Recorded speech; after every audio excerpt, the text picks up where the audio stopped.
शं वरुणः शन्नो भवत्वर्यमा शन्न इन्द्रो बृहस्पतिः शन्नो विष्णुरुक्रमः ॐ शान्ति शान्ति शान्तिः।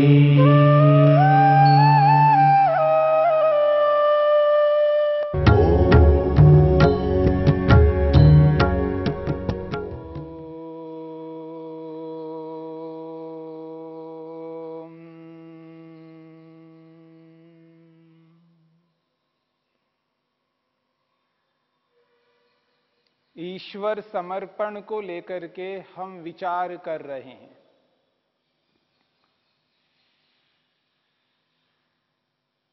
जो कुछ भी आज हमारे पास है वह सब कुछ हमारा अपना नहीं है।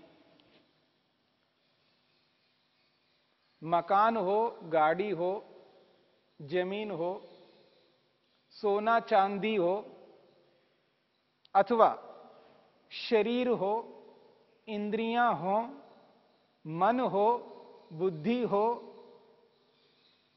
इसके अतिरिक्त ज्ञान हमारे पास में है, ज्ञान विज्ञान, शक्ति आज हमारे शरीर में है, शक्ति, अलग अलग प्रकार के विशिष्ट गुण, ये सब के सब हमारे अपने स्वयं के नहीं हैं।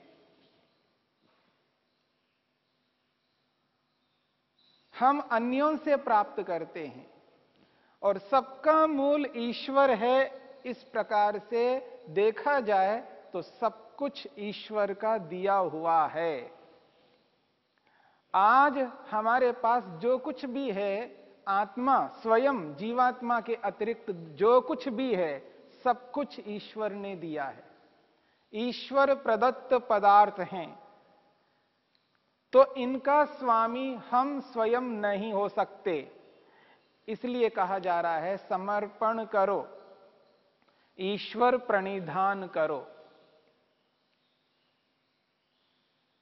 तेरा तुझको अर्पण जो कहा जाता है, ये शब्दों से नहीं, यथार्थ में आत्मा से, स्वयं अंदर से ये भावना उत्पन्न होनी चाहिए कि हां, जो कुछ भी आज मेरे पास है ये मेरा नहीं है, प्रभु का है, ईश्वर का है।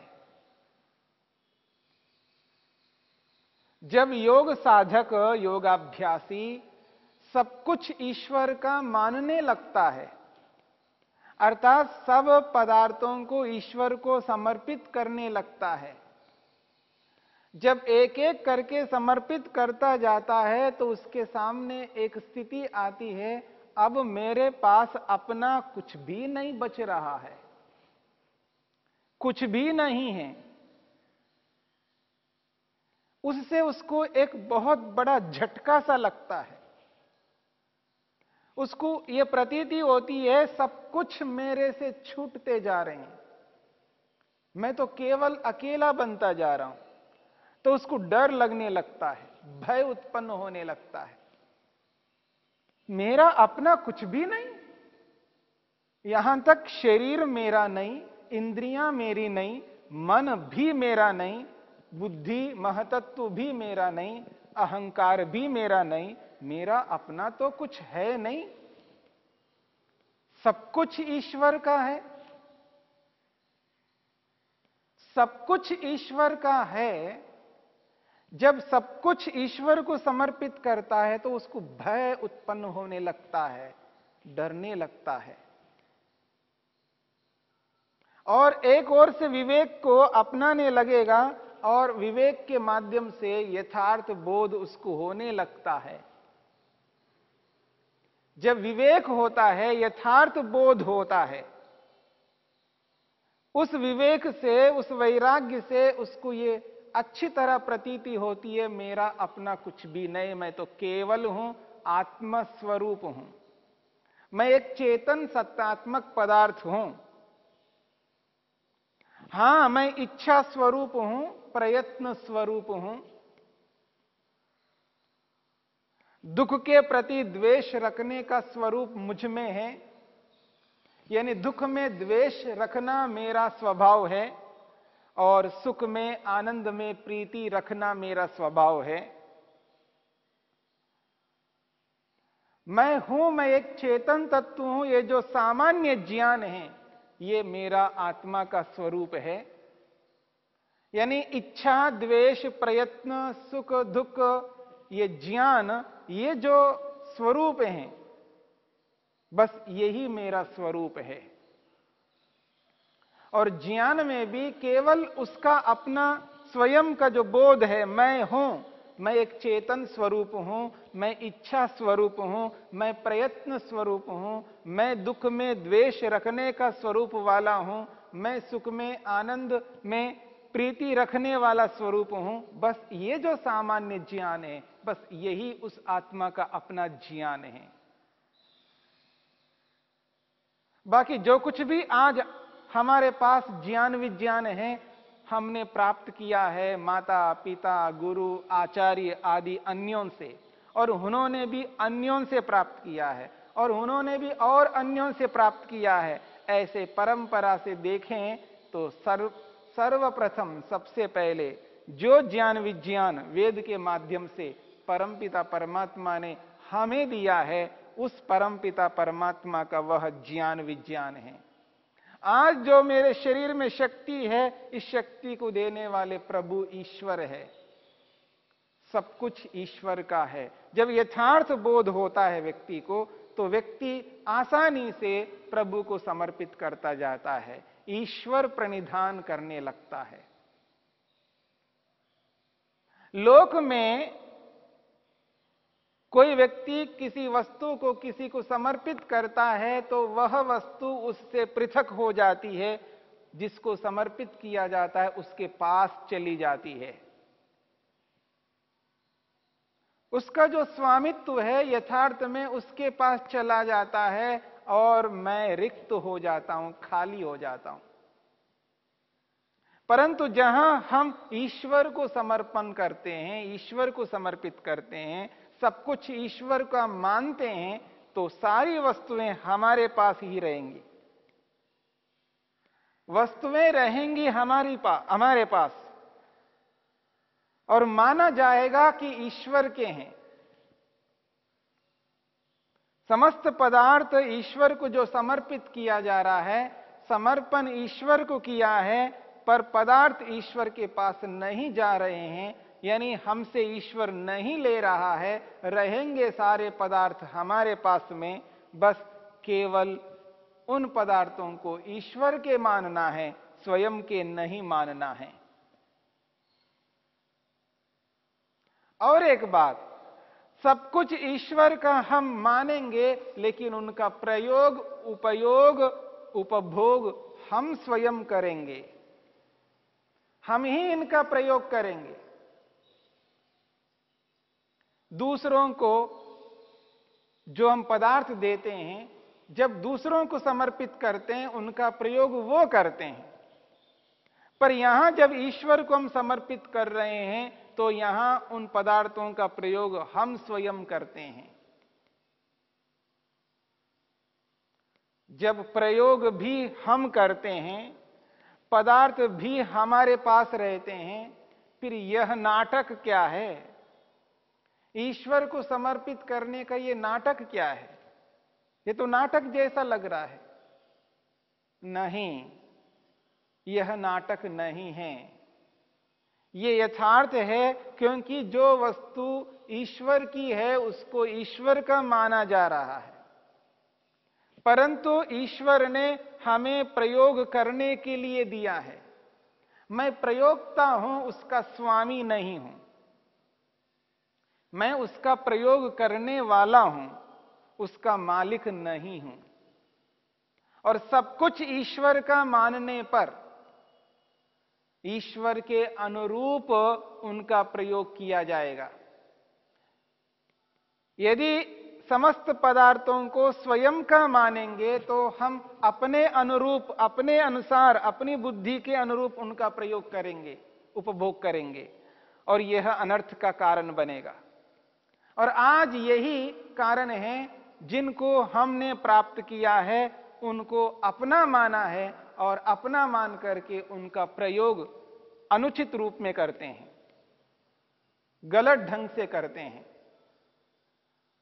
ये जो स्थिति है, जो पदार्थ हैं, जिन पदार्थों को हम अपना मान करके जब उनका प्रयोग करते हैं तो उनका मिसयूज करते हैं, दुरुपयोग करते हैं। जब दूसरे का मानेंगे, प्रभु का मानेंगे, प्रभु ने हमें प्रयोग करने के लिए दिया है ऐसा मानेंगे, तो उनको संभाल करके प्रयोग करेंगे, उचित रूप में प्रयोग करेंगे और ईश्वर की आज्ञा के अनुरूप प्रयोग करेंगे। उनका दुरुपयोग, मिसयूज कभी नहीं हो पाएगा। तो ईश्वर का मानने से लाभ यह है, उनका हम दुरुपयोग करेंगे और स्वयं का मानने पर यह हानि है कि उनका दुरुपयोग करेंगे। इसलिए सब कुछ ईश्वर का मानना है और ईश्वर ने जो विधान किया है, जो उनकी विधि है और जो उनका निषेध है, उसके अनुरूप ही, विधान के अनुरूप हमें उसका प्रयोग करना है और निषेध के अनुरूप उनका प्रयोग नहीं करना है।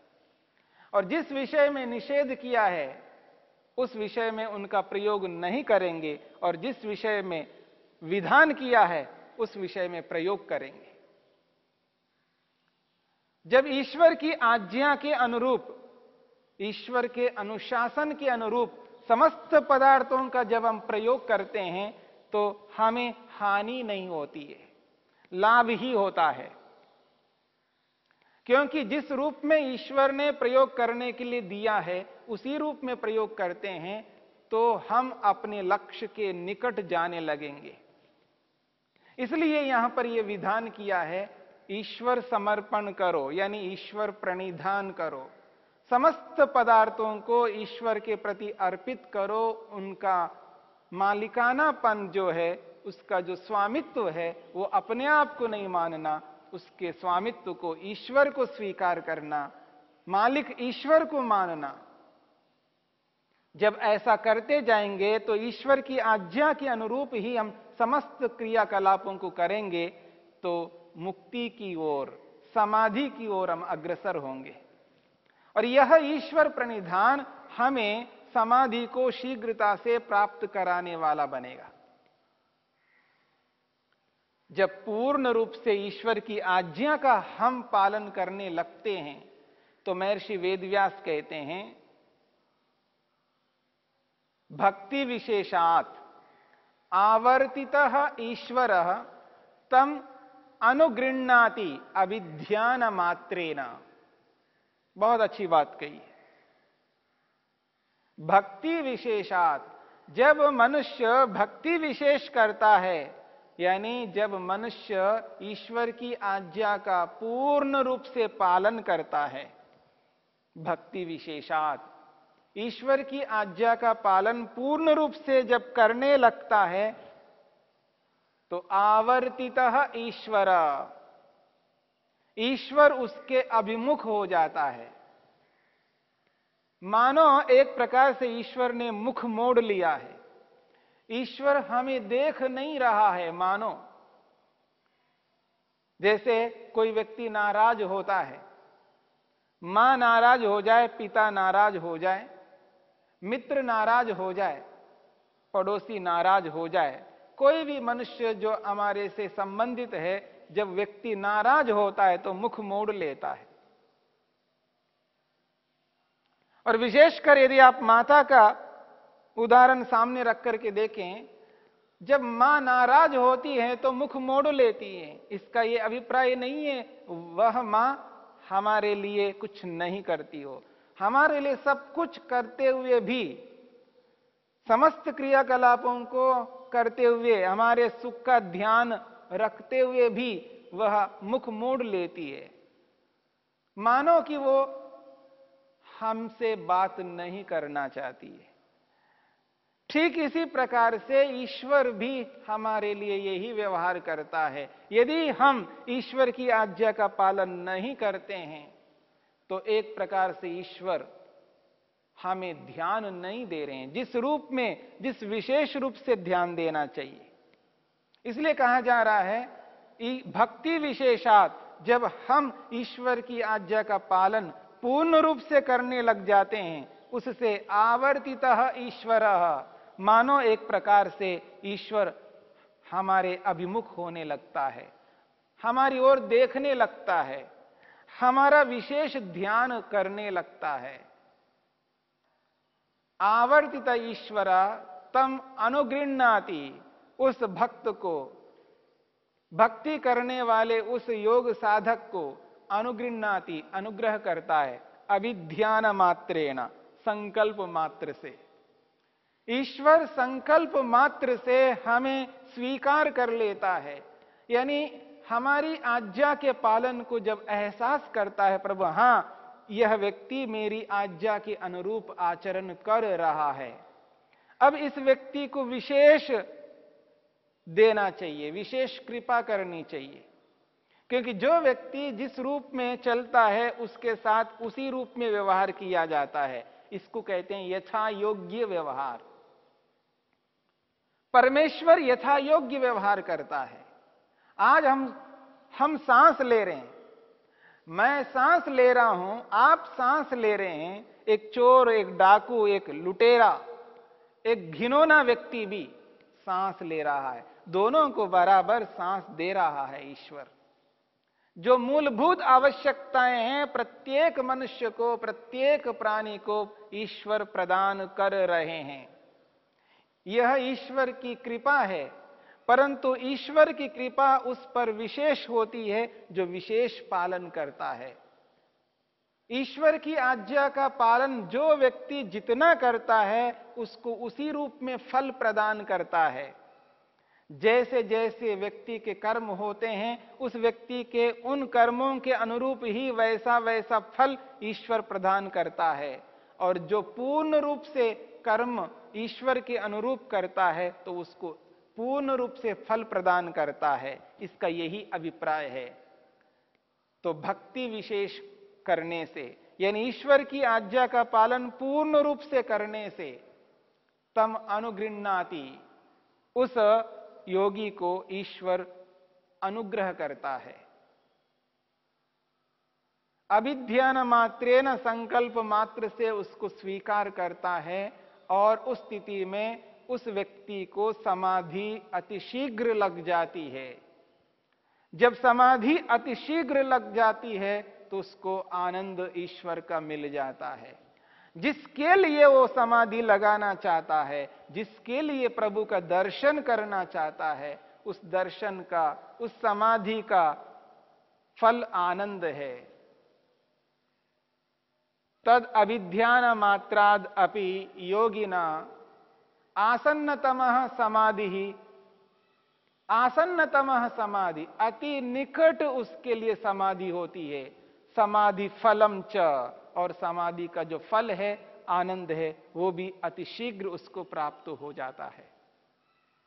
यह है ईश्वर प्रणिधान का परिणाम। ईश्वर प्रणिधान करने से व्यक्ति को अतिशीघ्र, सर्वाधिक शीघ्र समाधि की प्राप्ति होती है, और समाधि का जो फल है, आनंद है, उसको भी योगी प्राप्त कर लेता है।